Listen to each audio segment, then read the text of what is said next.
Thank you, Mr. Chairman. Administrator McCabe, thank you for joining us today. If you, how does the market price risk? I mean, if you know something and you know what the cost is of something, it has a price, and you know that price. But if you don't know something, then the price is higher because you have risk, right? Yes. Okay. In 2010, the EPA, when they proposed going to 60 parts per billion, said that would cost $90 billion, cost the economy $90 billion.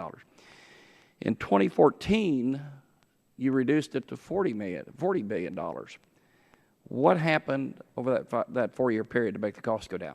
So I think what you're comparing is the proposal that was put out under the ozone reconsideration compared with... Yeah, just tell me what made it go down. Yep.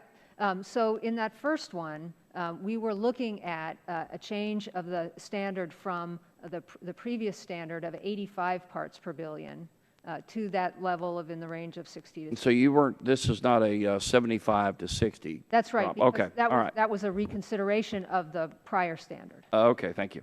And then the in your proposal to go to either 70 or 65, a significant amount of the control technology doesn't exist today.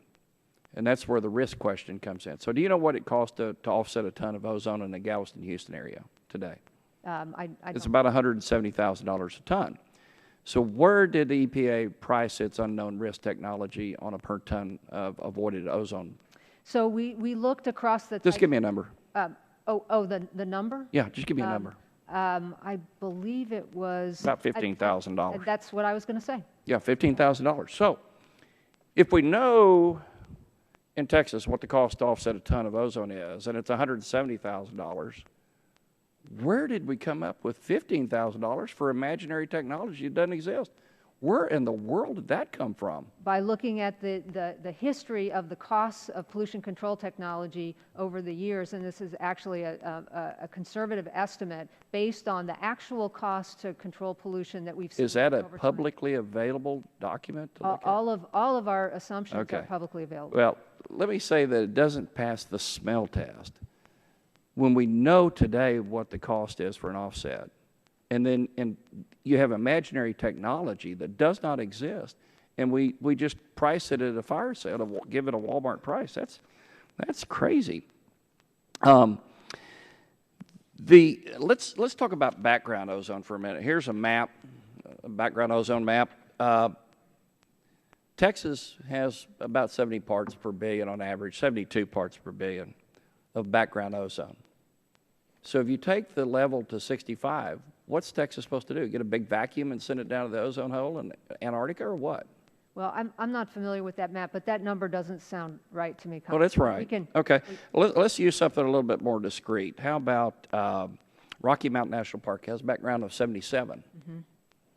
There's no industry in Rocky Mountain National Park. As I mentioned, particularly in that part of the country, there are a few areas where we're seeing high background. So what do you do? You said you had to have a national standard a minute ago.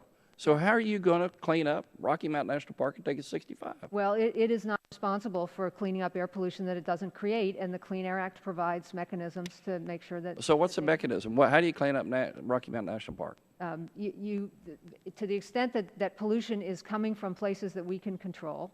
Yeah. Well, in this case, it's not. Well... In 77 parts per billion, background means, by definition, it's not being produced there. It's coming from somewhere else.